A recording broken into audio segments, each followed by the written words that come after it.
This is The Secret Life of Applejack by Dreadnought. Applejack has a dark secret she keeps from her friends and family. This is Dark Mystery Sad Slice of Life and Applejack. With other minor characters. In Chapter 1, and the only chapter, Secrets. The Secret Life of Applejack. Bam! The tree shook violently, its branches swinging widely from side to side, causing ripe apples to rip free and plummet towards the ground. Applejack turned to see the tree bare of fruit, and the carefully arranged baskets filled to the brim. She proceeded to carry each in an awaiting cart, until it too became filled with large, delicious red apples. Giving a small smile of satisfaction, she walked over to a nearby row, where she found Big Mac bucking a tree. I'm taking the last load in, she said. Yep. It came his usual simple reply. You gonna finish this road today? She asked, noticing only a few trees remaining to be harvested. Yep. Well, don't stay out here too late, she advised. She loved Big Mac and didn't want him to overwork himself.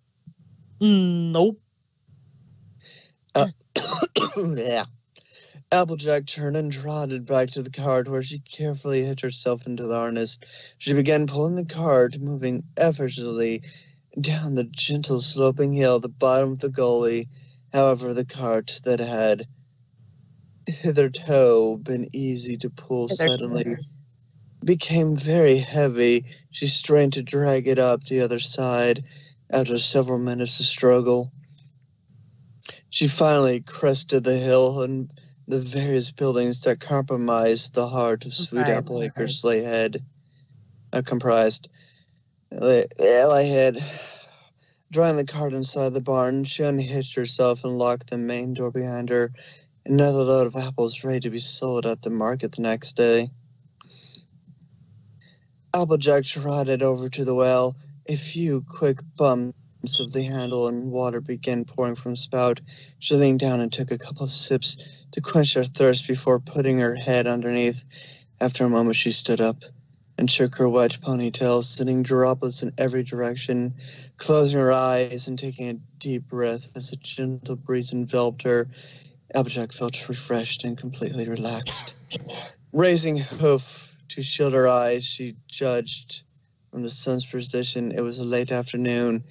In a few hours, Celestia would lower the sun as Luna raised the moon.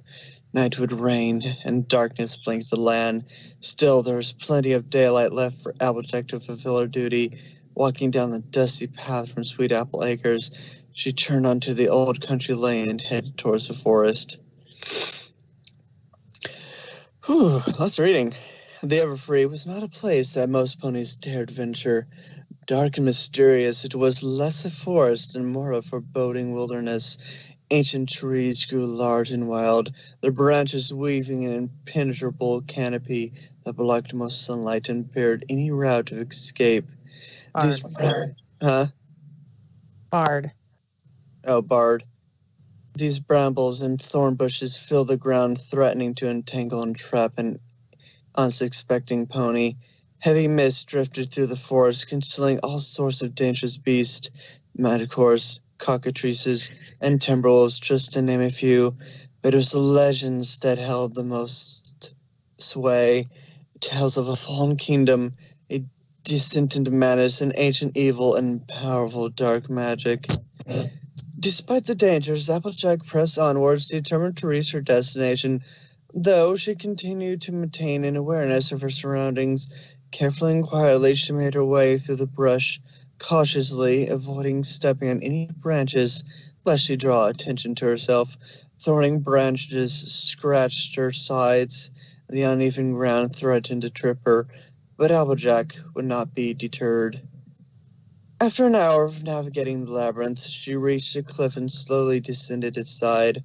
At the bottom, she found herself in a small clearing, just big enough to hold a few ponies. Standing there, she looked down and read the small plaque on the ground. Applejack, Apple, daughter, sister, and a true friend. She says, Applejack speak at all of this? Applejack slowly pushed through the thick underground of the evergreen forest. Her progress was obstructed by heavy vines hanging from trees, large fallen trees strewn about and dense brush growing on the forest floor. All her life she had been told to avoid the everfree, yet now she found herself right in the middle of it. But it was for a good cause. She reminded herself just a few hours earlier, Apple Bloom had come home from school sick, stricken with some strain of the flu. Granny Smith said a special green flower that only grew in the heart of the forest could be used to make a soothing tea that would cure her sister's blight. And so Applejack endeavored to find this flower, no matter how long it took. Do She's. you want me to narrate? Huh? Do you want No, me I'm to good. read? Okay. I'm good. Still, she hoped it wasn't too long. The forest was dark, not just due to lack of sunlight through the canopy. Sadness and sorrow choked the woods, thicker than Spanish moss hanging from the trees. The royal sisters had once ruled in harmony from the castle deep in the forest. But after the fall of the youngest sister, the once sprawling capital fell into disrepair, with nature reclaiming the ruins. But more than anything else, Applejack couldn't shake the feeling that she was alone. All day she sensed that someone or something was watching her. When she fed the pig, something felt out of place when she looked over the cornfield. There seemed to be unnatural movements, and when she was bucking the trees in the orchard, she thought she heard rustle among the branches. Maybe she was paranoid, but at least now, in the middle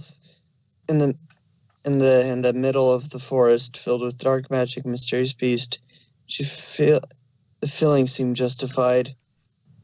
Nevertheless, Applejack continued looking for the green flower. Granny Smith didn't give her much else to go off of. Applejack didn't know if the flower had thorns, grown a bush, was located near crack. Turning, she caught a glimpse of the dark form fading into shadows of the forest. Whether it was a timberwolf, manticore, or something worse, Applejack didn't care. She bolted off in the other direction, running as fast as she could. She didn't know where she was or where she was going, but nothing would stop her. Her path blocked by heavy brush. She lowered her head and plowed through. With thorns cutting her sides and branches snapping, she burst forth on the other side in sunshine and found her hoofs passing over the precipice. The form entered the small clearing. Before lay a lifeless mare. Bloody and broken, the form cautiously approached to inspect the orange earth pony. The mare opened her eyes, filled with blood, and looked up at the form, asking in a weak voice, Twilight, is that you? A moment later, the form of Twilight Sparkle reached down and cradled the mare's head in her hooves. I'm here, Applejack. The pony whispered. Twilight, I can't feel my legs. Applejack. Cracked her voice. I'm scared. It's alright. She replied, trying to keep her voice calm and soothing. Taking a labored breath, she said, Twilight, I need you to do something for me. Anything, Applejack. Struggling with all her effort, she said, I need you to look after Granny Smith. Make sure she takes her medicine and gets her rest. Keep an eye on Big Mac. He tends to overwork himself. And watch over Apple Bloom. She needs a big sister. Promise me, Twilight. Promise me. Looking down at the mare on her last breath, the form reassured. I promise. A slight smile broke out across the mare's face. Then she closed her eyes and her head went limp. Applejack stood before the grave. She never wanted this to happen, any of it. She had been sent to Ponyville to spy on the elements of harmony. Her mission was to conduct surveillance on the ponies to learn their secrets and gather useful intelligence for the next invasion. She wasn't supposed to be seen, much less interact, but instead her actions had led directly to the death of a pony, of whom a whole family, no, a whole town depended upon. She had done her best to she had done her best to fulfill her promise to the dying Applejack. Through her observation, she was able to imitate, Imitate. the pony's mannerisms to avoid. I don't care notification. The pony's mannerisms to avoid raising suspicion. She made sure Granny Smith took her medication and didn't overexert herself. Every day, she spent her time helping Big Mac work the farm. Everything from bucking the trees to plowing the fields to conducting repairs, and she watched over Applejack, keeping a watchful eye on the filly. But over time, her impersonation had become less of an act and more of a way of life. Applejack's mannerisms had become so familiar that they had become hers. She grew to enjoy farm work, and Sweet Apple Acres had become home. The apples, Granny Smith, Big Mac, Apple Bloom, had become her family. Applejack's friends had become her friends. She loved and cared for all of them and couldn't imagine life without them. She had visited the grave many times before. She came to apologize, to explain what had happened so long ago. The first several times she broke down, crying and telling how sorry she was. After all her visits, she never found forgiveness. She was seeking, but she had learned to accept what happened, was determined to do everything she could to make up for it. Applejack stood before the grave and began. Apple crop coming in nicely. Looks like a bumper crop this year. Should bring in a nice sum for the farm. But I really came to tell you that Apple Bloom got her cutie mark. She earned it this morning. She paused momentarily, fighting back a tear. Oh, you'd be so proud. And that was a very long narration story.